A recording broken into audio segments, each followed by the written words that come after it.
I don't want to set the world on fire. For the third time, we're reminded that war never changes, but Fallout has. The post-apocalyptic RPG has jumped coasts to DC, dimensions to 3D, perspective to first person, and platforms to include consoles. It's all delivered by Bethesda, which bestowed the high fantasy Oblivion a few years back. Will the newest exodus from the vaults live up to its pedigree, or should it just duck and cover? Bye.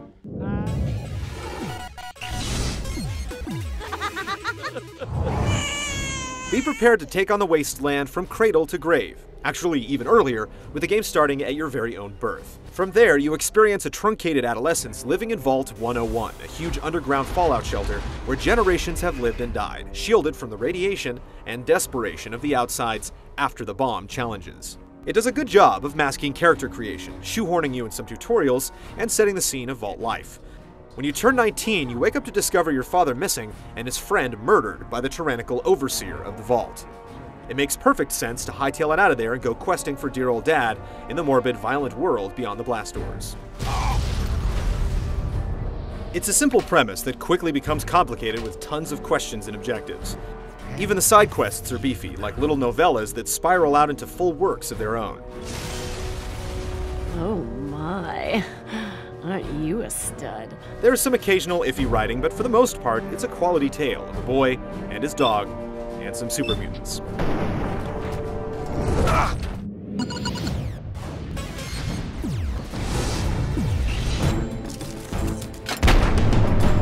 Fallout 3 is massive, and once through the streamlined vault opening, the world becomes your mutated oyster. You can tramp through the wastes in search of fame and fortune, stumbling upon hundreds of locations, enemies, and treacherous terrain. Exploration can be overwhelming with so much to scavenge, kill, and loot.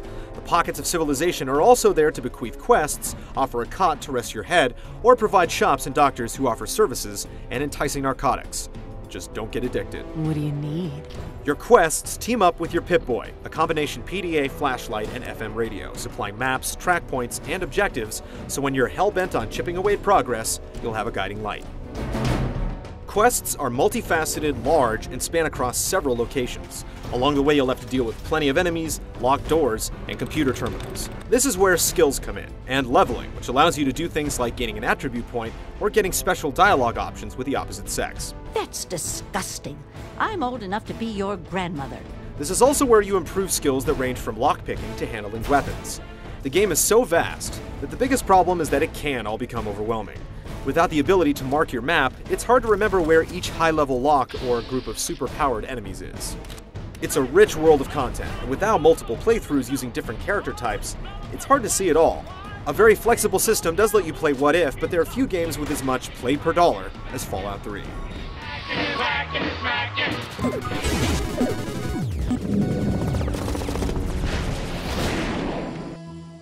While the majestic dread of the Badlands and its topography of secrets is simultaneously charming and intimidating, it's how you operate that cinches the deal.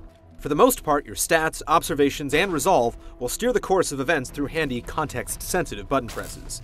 Dodging into the shadows turns the talk option into pickpocket, while mini-games present the challenge of a locked tumbler or secure terminal.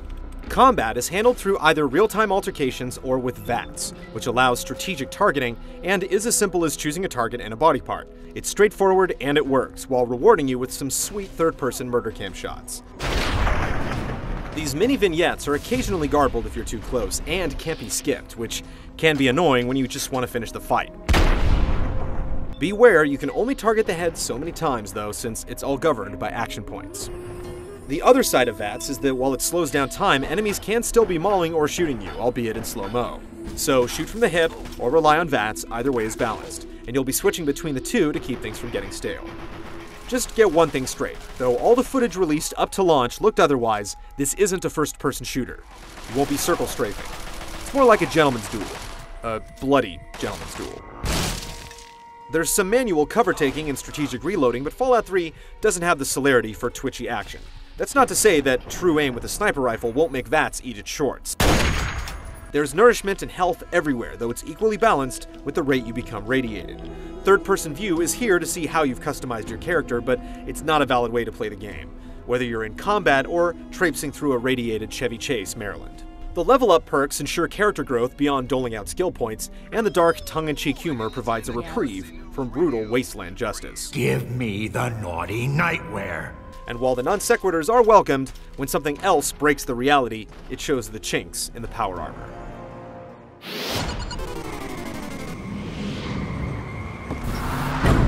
From the shiny sheen of power armor to the shrub on a dejected hill, the visuals drip with atmosphere. Set pieces are reused quite a bit, and the depravity does eventually start to look the same. But still, there are tons of unique areas, and the people that populate them usually have something to say, or at least a pocket to pick. The populace generally comes across strong, though it seems the Uncanny Valley might be in DC, with unblinking eyes and some odd movements. Hello, sugar. The music from your Pip-Boy has some classy numbers from the 30s, while the score and sound design are always appropriate. All these positives make it even more painful when one of the game's many glitchy, buggy moments arise. Still, it's a pretty damn convincing world. Any preconceived notions about this post-apocalypto should be shelved. Fallout 3 is not another Gears of War or Halo. Overcome and embrace, for there's a constant flow of surprises and excellence packed into this RPG. Everything is set at such a high caliber that the negligible flaws and inconsistencies come across as much larger blemishes than in most games. But they can't tarnish the overall experience. Don't wait for the wasteland, just hit the road.